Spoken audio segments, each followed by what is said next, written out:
welcome back to the channel of Ayurveda Marathi.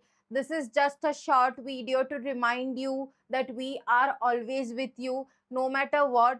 तुमच्यासोबत काहीही होऊ द्या, चांगलं किंवा वाईट, आम्ही नेहमी तुमच्या पाठीशी उभे राहणार आहोत. आमची गाईडन्स हे तुमच्याकडे सतत असणार आहे आणि तुम्ही बिलकुल घाबरायचं नाहीये पेपर लिहिताना. Be confident, write everything neatly, diagrams नीट काढा, परत क्वेश्चन्स नीट रीड करा, मिसकन्सेप्शन्स डोक्यात ठेवू नका. 2 क्वेश्चन्स मध्ये कन्फ्यूज होत असेल तर सध्या पॉज घ्या, थर्ड क्वेश्चन आधी अटेम्प्ट करा, त्यानंतर तो क्वेश्चन लिहा. मेक शुअर कराल की तुम्ही अख्खा पेपर कंप्लीट करत आहेत, बिकॉज अटेम्प्टिंगचे सुद्धा मार्क असतात. कोणताही क्वेश्चन पूर्ण ब्लँक सोडायचा नाही.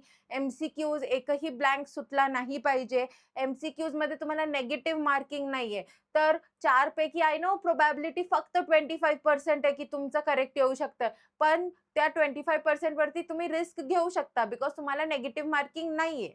Okay, so focus on what you can do the correct thing.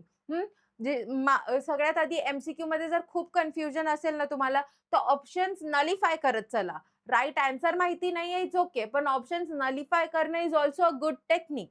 हा ऑप्शन नसू शकतो, हा नसू शकतो, मग दोघांमध्ये कन्फ्युजन आहे. तर ह्या दोघांमध्ये तुमचे जिंकण्याचे चान्सेस म्हणजे करेक्ट आन्सर असण्याचे चान्सेस 50% होऊन जातात. सो म्हणून तुम्हाला सांगतेय की तुम्ही एकदम फोकस्ड माइंडसेटनी चालू द्या तुमचं काम. एकदम स्टेबल राहायचंय. प्रयत्न करायचाय की चीटिंग सारख्या गोष्टीपासून आपण जरा लांब राहायचंय. मी असं म्हणत नाहीये बेसिक चीटिंग सगळेच करतात. इकडं विचारणं, तिकडं विचारणं. कोणीच काही हातावरती लिहून जाऊ नका, कोणतीच चिट नेऊ नका. Because in case of cheating तुम्हाला खूप जास्त महागात जाईल ते, आणि we don't want any of our students to suffer that. ठीक आहे? And all the very best for your exam. Be focused, do your best, and let's see what happens. Okay, all the very best. Thank you.